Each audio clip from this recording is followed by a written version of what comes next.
Previously on the channel,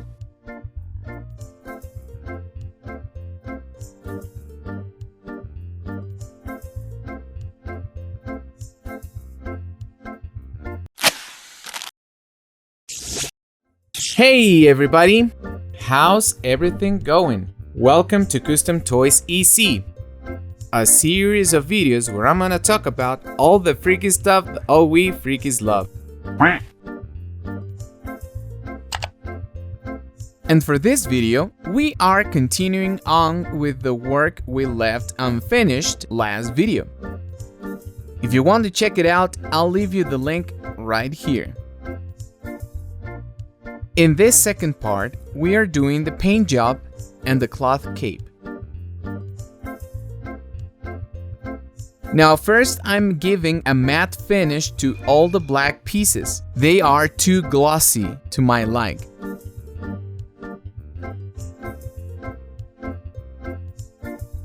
After this, we're doing a subtle wash to pop up the details.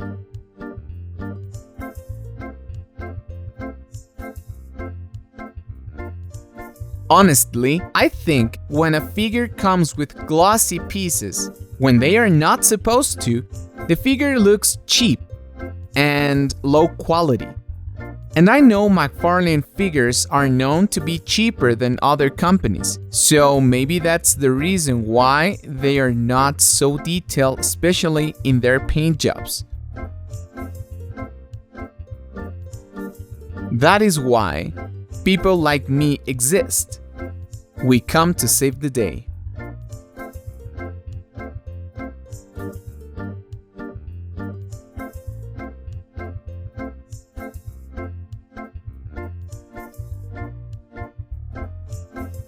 We have to take into account the battering on his chest and the dark wash on every detail. I am also drawing the pieces so we can see all the sculpted detail.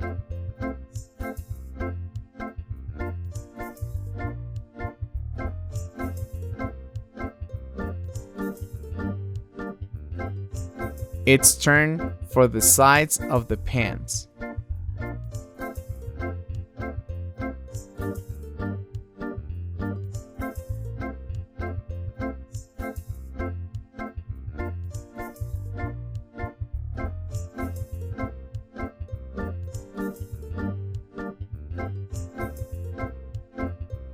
Now look how beautiful it's starting to look.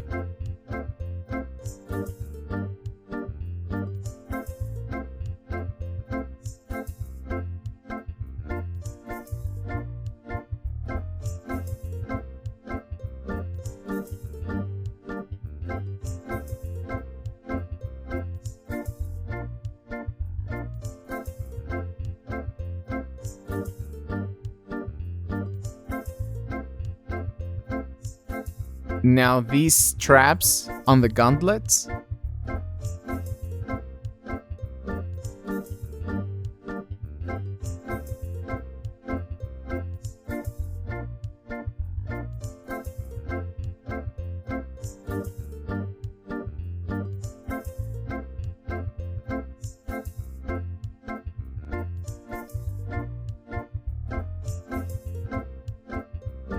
Now I am gluing two small pieces of plastic that weren't sculpted.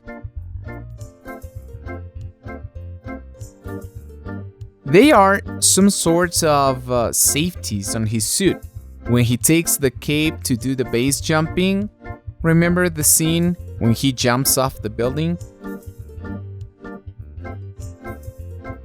And before this process, I took two pieces of cloth and I made the straps. I love this because it makes too much sense. I mean, these pieces are yellow because if you were a real Batman and you are at night trying to get away, you need to see where to touch things. So it was a great idea to give the suit these yellow pieces.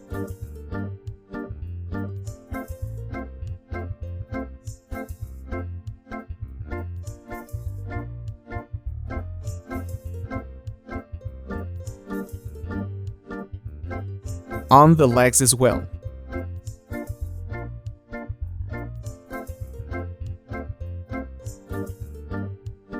And this is the funniest part of all this process, the silver details.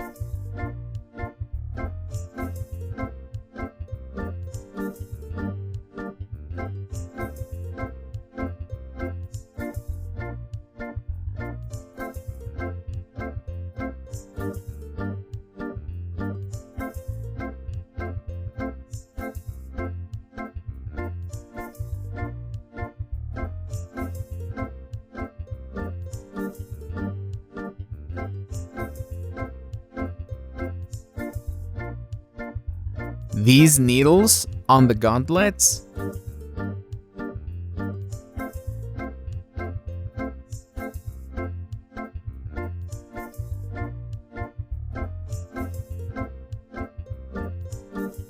be careful not to screw this up.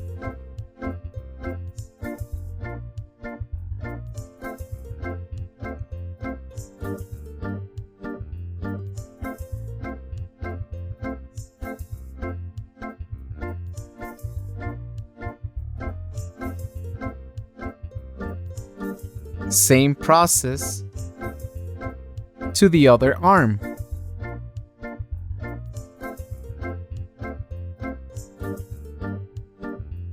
And sure, don't forget the edges of the straps.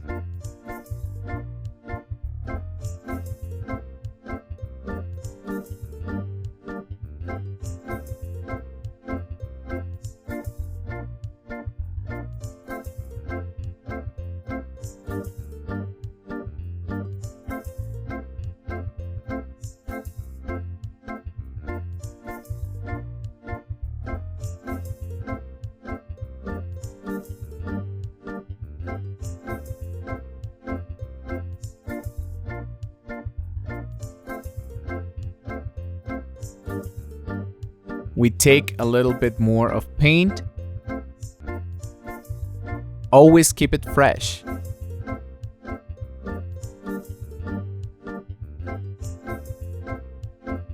And we continue with the silver metal parts on the straps here on his leg.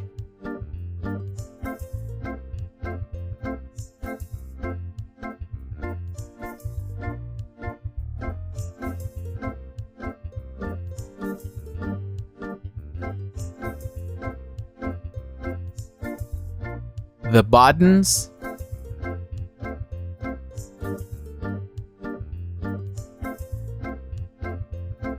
this weird type of hook, I don't know, the buckle,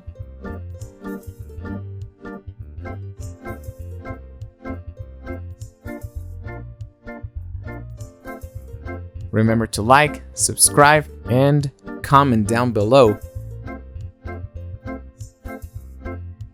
And again, guys, in my opinion, Pattinson is the best, because when I see his suit, it all makes sense. I am not wondering what this piece should do or what it is.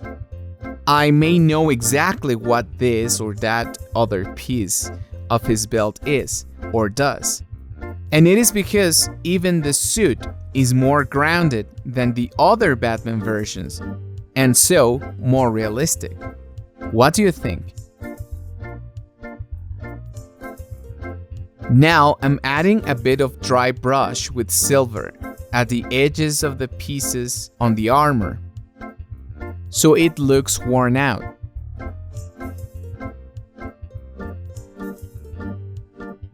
I have to admit, I was too afraid to do this on my own figure.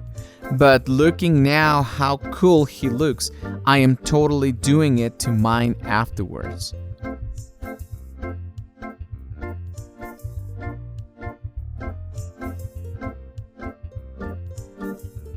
What do you think? How it's turning out? I think it's looking great.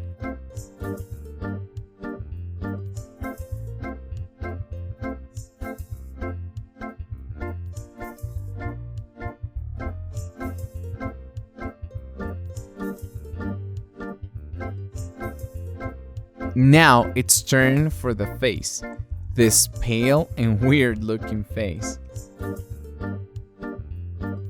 I believe making skin tones is the hardest part for a painter, because there are so many different types of colors for the skin, and it all depends on the lighting you're using.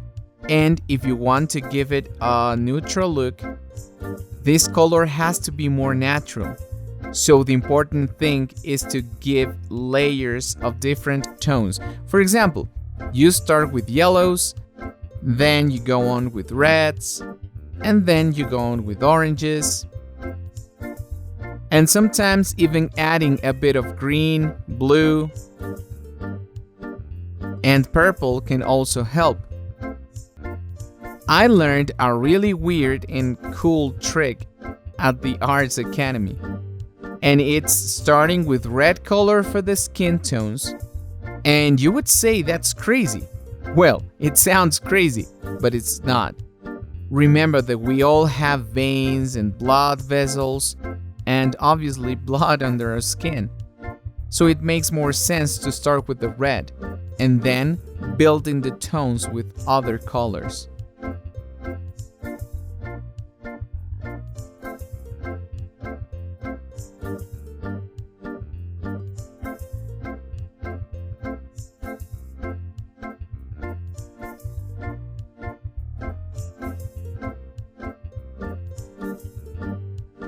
At the end of this process, I believe it took around, let me think, maybe 15 really thin layers of color. Different tones, mixing up a little bit of white and sometimes ochre. Well, as I told you before, skin is really hard to paint. Now the awful side eyes.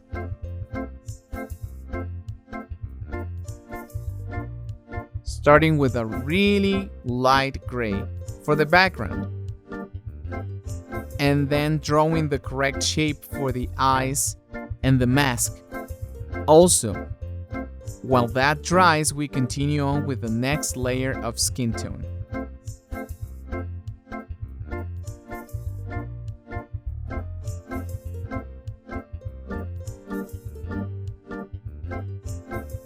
To make shadows and to paint wrinkles of the skin, it's cool to use ochre tones as well.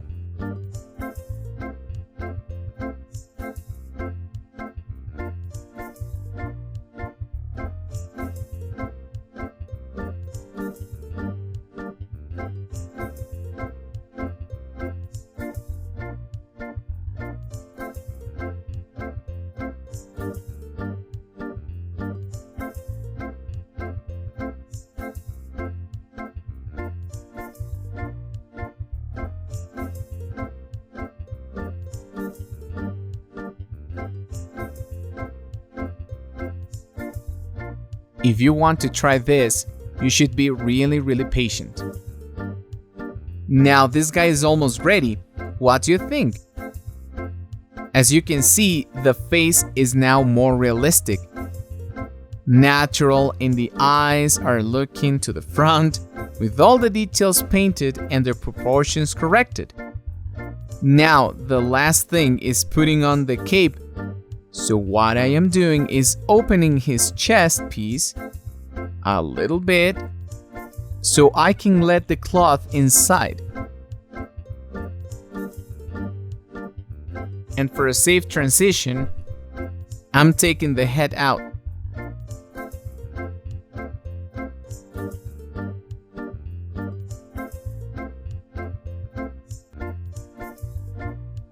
Now we're bringing the cape. This is just another Darth Vader's cape that has the same pattern as all the capes that I do. So if you want to see the process, I will leave you another link to the video where I show you how to do it. The only thing that I did differently is I cut this part in the middle. so I can divide it and let both ends inside the chest piece.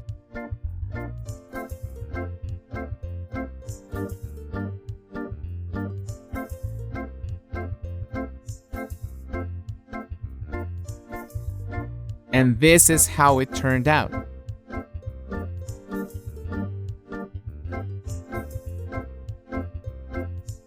Beautiful, isn't he? And to secure the cape, I just glue the edges to the plastic.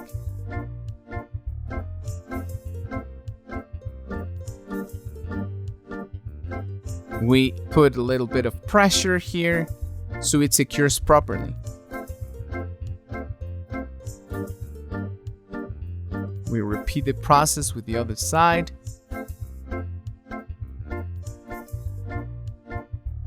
And now this figure is officially finished.